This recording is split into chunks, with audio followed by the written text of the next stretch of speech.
विमर्श में आज चर्चा 2024 का अटेम्प्ट दूं या नहीं।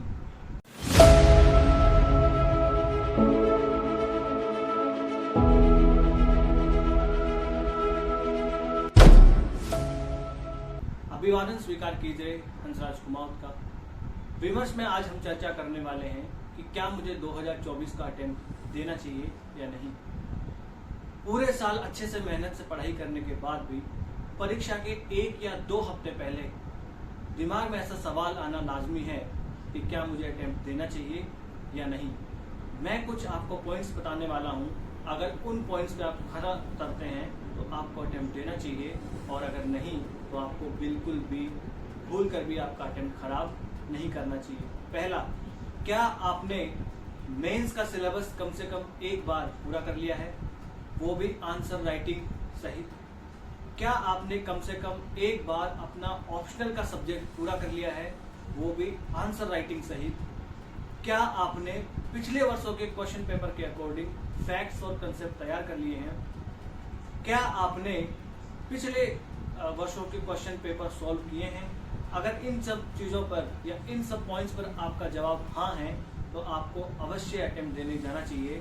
भले ही आपको लगता हो कि मैं सब कुछ भूलता जा रहा हूँ, या मैं जो मॉक टेस्ट देने जाता हूँ उसमें मेरे मार्क्स बहुत कम आ रहे हैं। देखिए, यूपीएससी का वास्तविक पेपर जो होने वाला है वो मॉक टेस्ट नहीं होने वाला है।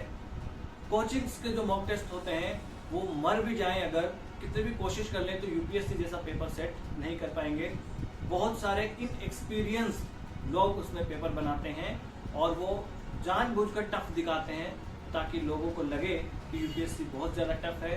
हालांकि टफ है, पर वो इसलिए दिखाना चाहते हैं ताकि किसी डर के बहाने उनकी कोचिंग की दुकान चलती है। ठीक है, और अगर इन सब चीज़ों पर आप खरे उतर नहीं रहे हैं, जो पॉइंट्स मैंने आपको गिनाए हैं, तो आपको अटेम्प्ट बिल्कुल भी खराब नहीं करना चाहिए। कुछ लोगों के मन में डाउट होता है कि मैं तो एससी से हूँ तो अनलिमिटेड मेरे पास अटेम्प्ट्स हैं, मैं ओबीसी से हूँ तो मेरे पास 7 अटेम्प्ट्स हैं, या मैं जनरल से हूँ तो मेरे पास 5 अटेम्प्ट्स हैं। तो क्या मैं एक अटेम्प्ट देकर देख लूँ ट्राई करने के लिए? तो मेरा जवाब होगा बिल्कुल नहीं। आपको बिल्कुल भी जस्ट ट्राई करने के लिए कभी भी अटेम्प्ट खराब नहीं करना है। आपको ट्राई करना है तो आप मॉक टेस्ट दे सकते हैं, क्योंकि अगर एक बार आपने अटेम्प्ट दिया और उसमें खुदा ना खास्ता आपका नहीं हुआ तो आपके दिमाग पर प्रेशर बढ़ता जाएगा। साथ ही साथ अगर आपका एक अटेम्प्ट, 2 अटेम्प्ट, 3 अटेम्प्ट में नहीं हुआ तो घर वालों का प्रेशर तो बढ़ेगा ही बढ़ेगा। अगर घर वाले रिश्तेदार आपका साथ दे भी तो भी आपके दिमाग में प्रेशर बढ़ता जाएगा। तो मेरा आपसे यही अनुरोध है, यही कहना है कि आपने अगर मेंस का, ऑप्शनल का और टेस्ट सीरीज ज्वाइन की है और वो सॉल्व करी है तो आपको घबराने वाली कोई बात नहीं है। एग्जाम के 1 या 2 हफ्ते पहले ऐसा प्रेशर होना लाजमी है।